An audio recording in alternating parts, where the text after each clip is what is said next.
Magandang araw mga kapolitika at welcome back dito sa ating YouTube channel.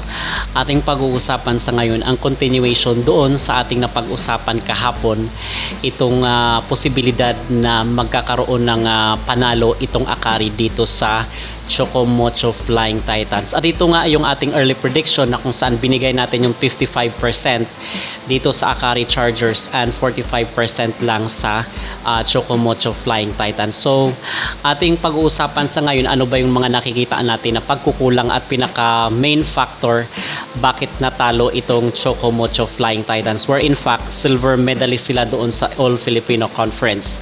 Bago ang lahat ay huwag kalimutang mag-like at mag-subscribe muna kayo dito sa ating YouTube channel para updated kayo dito sa ating mga latest issue. So heto na nga mga kapolitika ang official score nga ng laban ng Chocomocho at Akari.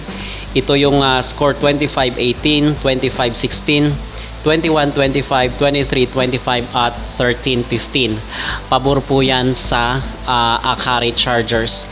At dito ating pag-uusapan bakit nga ba ito yung malaking question ngayon, although evident naman doon sa laro kung ano talaga yung pagkukulang ng Chocomocho Flying Titans. But mag-cite rin tayo ng mga factors at rason bakit natalo itong Titans. So pinakaunang reason talaga na nakikita o primary reason dito is yung import ng Chocomocho Flying Titans. And in fact, ito nga din yung nakita na reason ng mga ibang netizen, yung mga nagko-comment sa comment section.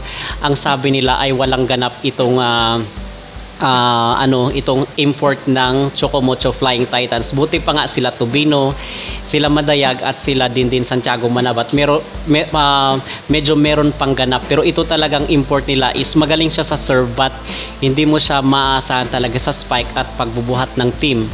Ang sinasabi nga ng iba ay medyo mabigat daw talaga itong import ng Chocomocho, na kung saan ay parang mabagal daw kumilos. So ito yung observations ng mga volleyball na nagko-comment doon sa volleyball fans na nagko-comment doon sa mga comment section.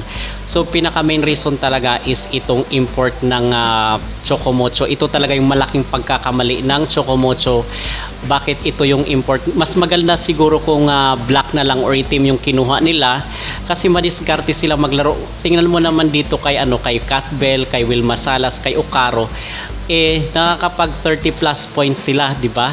Itong si Ocaro actually nasa 35 plus, kanina yung naabutan ko, nasa 35 plus points na si Ocaro, almost 40 na yung kanyang score. So talagang binuhat niya itong kanyang team papunta dito sa pagkapanalo in 5th set, kasi akala ko nga nung una is matatalo itong Akari dahil doon sa 2 straight sets na pagkapanalo ng Chocomocho, but na-reverse nila at nakikita talaga natin na grabe yung adjustment na ginawa ni Ocaro. Actually, na 3 straight sets nga sana itong Chocomocho, but nakikita natin na sobrang dami ng error itong kinumit ni Ivy Lacsina dito sa first set at sa second set. Sobrang dami. Actually sa second set is nasa 8 points yung errors ng Akari. Kung ikumpara mo dito sa Chocomocho, nasa 3 lang yung kanilang errors.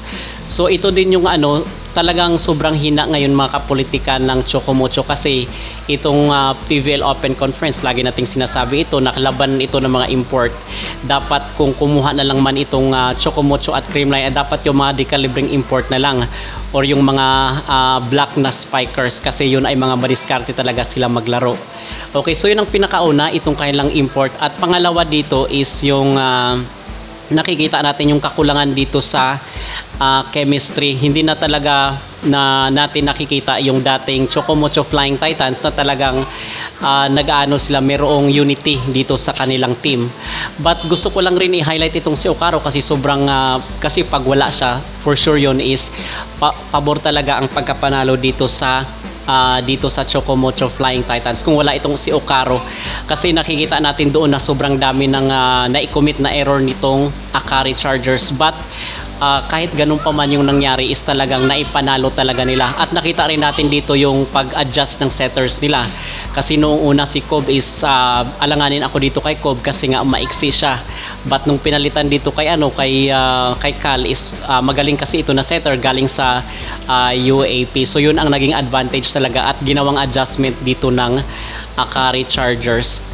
So mga kapolitika, sa mga susunod na laro, kung makikita natin na medyo equal or medyo match yung dalawang team, ay magkakaroon pa rin tayo ng mga predictions sino ba yung mga mananalo na team. But for now, ito lang muna yung bibigyan natin ng comment or reaction, itong labanan ng Akari at itong Chocomocho Flying Titans, at kung bakit natalo itong Chocomocho. So ang pinaka main reason nga talaga doon ay dahil dito sa mahina nila na import, at yung receive din dito ng ng Chocomocho dito sa kanilang import is hindi rin masyadong magaling itong receive ni itong si Zoe Faki. So wala rin siyang masyadong magandang receive. Okay sana sa mga serve kasi mabigat siya mag-serve, but dito sa mga receive ay wala siya. Okay, so dito rin isa sa mga nagkulang ang Chocomocho Flying Titans. At actually mga kapolitika, maraming rin nakakamiss at nag-comment dito na sila na nasasayangan sila bakit wala itong si Cici Rondina. Dito lang talaga pinatunayan na si Cici Rondina ang naging reason bakit nakapag-finals itong Chocomocho Flying Titans. Okay? So yun lang mga kapolitika ang ating short na opinion. Sa susunod ay magkakaroon pa rin tayo ng mga prediction sa mga susunod na laro.